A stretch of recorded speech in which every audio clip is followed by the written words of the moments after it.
खुलुमबाय बे समाव बडलेण्ड इंखं टेलिभिजननि स्टुडिय'आव आं मिथिका नार्जारी दिनैनि गाहाय रादाबफ्राव दङ। गुवाहाटीआव सासे आइजो इउटुबारा सोमोनांथावै जिउ गोमादों।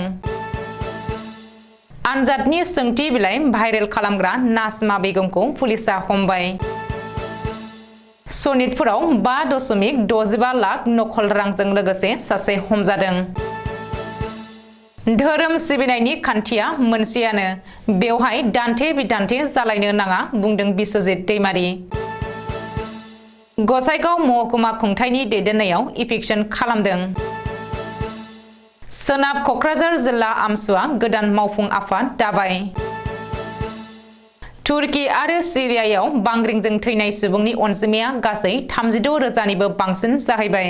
सासे भारतारिनि गोथै सह मोनदों तुर्कीनि गंसे हटेलाव। जनाय मुरखं सेलेक्ट फरायसालिमानि बर' बिफाननि फोरोंगिरिनि थाखाय बिजाथि फसंनायखौ लानानै मोनसे दुंहाव थासारि सोमजिदों। दानिया फैदिनि आबुं रादाबाव।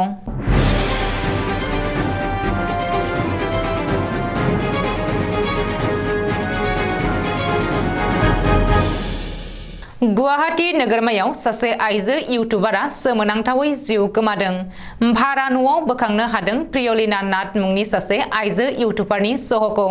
गुवाहाटी नोगोरमानि बामुनि मैदामाव जादों बे सोमोनांथाव जाथाया। प्रियलिना नाथआ सांकी ब्लगार मुंनि मोनसे इउटुब चेनेल सालायोमोन। इउटुबनि जोहैनो लाइमोन इउटुबार प्रियलिनाया बयजोंबो सिनायथि जादोंमोन। बबेखानि सोमोनांथावै सह' बोखांनो हानाय प्रियलिनानि देहायाव जोखोम जानाय माखासे सिनफोरखौ नुनो हादों होननानै मिथिनो हादों। रिपर्ट बायदिब्ला थांनाय 3 दान सिगाङावसो कर्ट मेरिज खालामदोंमोन प्रियलिनाया। प्रियलिनाया जामुगुरि हाटनि पंकज नाथ मुंनि सेंग्राजों आयेनारि हाबा जादोंमोन आरो पंकज नाथनि भारा न'आवनो बोखांनो हादों प्रियलिनानि गोथै सह'खौ। ओरैहाय प्रियलिनानि रुंसारि जानायनि बागै बिनि बिफानो खौरां हरनाय जायाखैमोन आरो बिमा बिफानो खौरां हरालासिनो प्रियलिनानि सह'खौ जोबथा बिदाय होनो नाजादोंमोन। प्रियलिनानि नखरा पंकजनि हेंथायै बुथारनायनि अजद होदों आरो अजद बायदियै सानमारि पुलिसा पंकज नाथखौ एरेस्ट खालामनानै बे जाथायनि बागै नायबिजिरनो जागायदों। सावस्रि बिफाननि 3थि थाखोनि थिसनथायनि थाखाय मैया रबिबारखालि रायजोनाङै खुंथाय सायख' आनजादनि फिननाय बिलाइ भाइरेल खालामनाय जाथायजों लोब्बा थानाय सासे आइजोखौ पुलिसा हमदों। गोख्रों रैखाथिनि गेजेरजों सायख' आनजाद खुंनायनि उनावबो सोंथि बिलाइ भाइरेल जानाय जाथाया रायजोनाङै दुंहाव थासारि सोमजिहोनाय समावनो बे जाथायजों लोब्बा थानाय सासे आइजोखौ पुलिसा मैराबारिनिफ्राय हमदों। रिपर्ट बायदिब्ला मैराबारिनि नाजमा बेगमनि आनजाद मिरुआ लखिमपुरावमोन आरो बियो आनजाद मिरुआव मबाइल फन लानानै हाबदोंमोन आरो गावनि फिननाय बिलाइखौ फट' खेबनानै ससियेल मिडियायाव भाइरेल खालामदोंमोन। नाजमा बेगमनि मबाइलनिफ्राय भाइरेल जादोंमोन सावस्रि बिफाननि थिसनथाय आनजादनि फिननाय बिलाइआ। मख'नो गोनांदि मोनसे सोरखारि साख्रिनि थाखाय गेदेरथार सिमां लानानै आनजाद लिरहोनाय रोजा रोजा बिजाथिफोरखौ गोथौ दुखु मोनहोदों आरो खुद्रि होदों नाजमा बेगमनि बेबायदि आयेन बेरेखा खामानिया। सनितपुर जिल्लायाव लाख नकल रांनि बिलाइजों लोगोसे सासे सुबुं हमजादों। नकल रांजों लोगोसे हमजानाय सुबुंखौ तेजपुर बेसेरियानि थागिरि माधव नाथ होननानै सिनायथिनो हादों। रिपर्ट बायदिब्ला सनितपुर पुलिसा माधव नाथनिफ्राय नोगोद 5.65 लाख रांनि नकल बिलाइफोरखौ बोखांनो हादों। सनितपुरनि एडिशनेल एसपि बिरिन्सि बराया फोरमायनाय बायदिब्ला स्रोद सुलुङाव खौरां मोननायनि उनावनो पुलिसा तेजपुरनि बेसेरिया पुकुरियायाव अपारेशन खालामनानै माधव नाथ एबा जगेन नाथखौ हमदों आरो बिजों लोगोसे नोगोद 5.65 लाख नकल रां जब्द खालामदों। पुलिसा 2,000 रांनि गां 239 बिलाइ आरो 500 रांनि गां 175 बिलाइफोरखौ बोखांनो हादों। बे जाथायनि सायाव पुलिसनि नायबिजिरनाया सोलिगासिनो दं होननानै पुलिसा बुंदों। बबेखानि माधव नाथआ गोबाव समनिफ्रायनो नकल रांनि आयेन बेरेखा फालांगियाव लोब्बा दंबोयोमोन आरो नकल रां स्मागलिं खालामबोदोंमोन होननानैबो पुलिस सुलुङाव फोरमायदों। सिमेन्ट साफुरि सेरेन फोथाराव श्रीमन्त शंकरदेव संघनि 92थि बोसोरसालिया जथुम्माया मैया जोबनानै थांबाय। धेमाजि जिल्ला सिमेन्ट साफुरि सेरेन फोथाराव 10, 11 आरो 12 फेब्रुवारियाव खुंजानाय श्रीमन्त शंकरदेव संघनि 92थि बोसोरसालिया जथुम्माखौ लोब्बा लानानै मैया जोबथा सानखालि मोनसे गेवलां मेल खुङो आरो बे गेवलां मेलाव आसाम आयेन आफादनि बुंथिगिरि बिश्वजित दैमारी, आसामनि सोलोंथाइ मन्त्रि डक्टर रनज पेगु, जिल्ला बेंगिरि प्रदीप कुमार देविडी, बर' कछारी अनसाय गाव हायुङारि खुंथायनि लेङाइ मासिगिरि सृजन मुसाहारि, TMPKनि मिरु आफादनि आफादगिरि राजकुमार मरां आरो गोबांसा गेदेमाफोरा बाहागो लायो। खौरांगिरिनि सिगाङाव आसाम आयेन आफादनि बुंथिगिरि बिश्वजित दैमारिया श्रीमन्त शंकरदेव संघनि जथुम्माखौ थारैनो जोबोद साबायखर बावो आरो बेबायदि धोरोमनि जथुम्माया बेबायदिनो गोथारै जानांगौ होननानै बुंथियो। बिश्वजित दैमारिया आसाम सरकारनि मोननैसो अनसुंथाइनिबो खोथा होयो आरो धोरोम सिबिनायाव दान्थे बिदान्थे खौरां बिजोङाव नुजाथिबाय थानायखौ खौसे जानानै फोजोबस्रांनो नांगौ होननानैबो बुङो। मख'जाथावदि दिनैनि दिनाव धोरोमखौ गोरों गोरा सुबुंफोरा फोथांनानै लाखिदों जाम्बा सुबुंफोरासो होननानैबो आसाम आयेन आफादनि बुंथिगिरि बिश्वजित दैमारिया बुंथियो।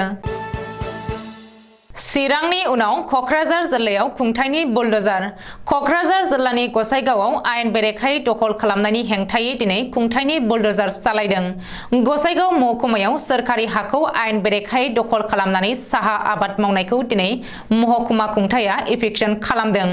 मिथिनो हानाय बायदिब्ला क'क्राझार जिल्लानि गसाइगाव सार्कोलनि सिङाव थानाय आसाम सोनाब बेंगल सीमा श्रीरामपुरनि खोलाहा 15 किल'मिटारसो गोजानाव थानाय पलासगुरि एबा जियादाङा गामियाव 540 बिगा भिजिआर गमात हानि गेजेराव गासै 310 बिगा भिजिआर गमात हाखौ सातार मिया मुंनि सुबुङा दखल खालामनानै लादों आरो 300सो बिगा हायाव थांनाय 20 बोसोरसो सिगांनिफ्रायनो साहा बागान बानायनायजों लोगोसे न' बां गुदाम अफिस बायदि लुनानै दखल खालामनानै लादोंमोन। नाथाय दिनै गसाइगाव महकुमा खुंगिरिनि जोहै आयेन बेरेखा न' बांफोरखौ JCBजों सिफायनानै होस्रांनाय जायो। अल आसाम माइनरिटि स्टुडेन्टस इउनियन सुंद'यै आमसुआ दिनै सोनाब क'क्राझार जिल्ला कमिटिनि गोदान मावफुं आफाद दाबाय। गसाइगावनि अन्थाइबारियाव साननैनि हाबाफारिजों खुंनाय 16थि बोसोरसालिया जथुम्मानि गेजेरजों गसाइगाव जिल्ला आमसुआ गोदान मावफुं आफाद दानानै लादों। मख'नो गोनांदि गसाइगाव जिल्ला आमसुनि 16थि बोसोरसालिया जथुम्माया दिनै जोबलांबाय आरो बे जथुम्मायाव आमसुनि मिरु आफादनि आफादगिरिया बाहागो लानानै बेसेन गोसा बिबुंथि लाखियो। बे बोसोरसालिया जथुम्मायावनो रेजवान आलीनो आफादगिरि आरो सफियुर रहमाननो गाहाय नेहाथारिनि मासनि बिबान होनानै गसाइगाव जिल्ला आमसुनि गोदान मावफुं आफादखौ दानाय जायो होननानै मिथिनो हादों। थांनाय 6 फेब्रुवारि खालि फुंनि 4 रिंगासोआव तुर्की आरो सिरियायाव बांग्रि मावनायजों गेदेर बिल्डिंफोरा गोग्लैनायाव थैनायनि अनजिमाया गासै 36,000निबो बांसिन जाहैबाय। बेनिनो तुर्कीयाव थैनायनि अनजिमाया गासै 33,643 सा आरो सिरियायाव थैनायनि अनजिमाया गासै 4,500 सा जाहैबाय होननानैबो हादरनि डिजास्टार मेनेजमेन्ट अथ'रिटिआ मिथिहोदों। इउनाइटेड नेशननि गाहाय मार्टिन ग्रिफिथआ फोरमायथिनाय बायदिब्ला आरो गोबाङानो हमदांनाय बायदिब्ला थैनायनि अनजिमाया गासै 50,000निबो बांसिन जाहैनो हागौ। ओजोंहाय भारतनि सासे बिजनेस ट्रिपआव थांनाय सुबुङाबो तुर्कीनि गंसे हटेलाव बिल्डिं गोग्लैनायनि उनाव जिउ गोमादों। तुर्कीनि इन्डियान एम्बेसिया मिथिहोनाय बायदिब्ला थैनाय सुबुंनि मुङा 40 बोसोर बैसोनि बिजय कुमार गौर। बिजय कुमार गौरआ उत्तराखंडनि फावरी गारवालनि थागिबि। बांगालरनि इन्डिया अक्सि प्लान्ट प्राइभेट लिमिटेड कम्पानियाव साख्रि मावोमोन बिजय कुमार गौरा।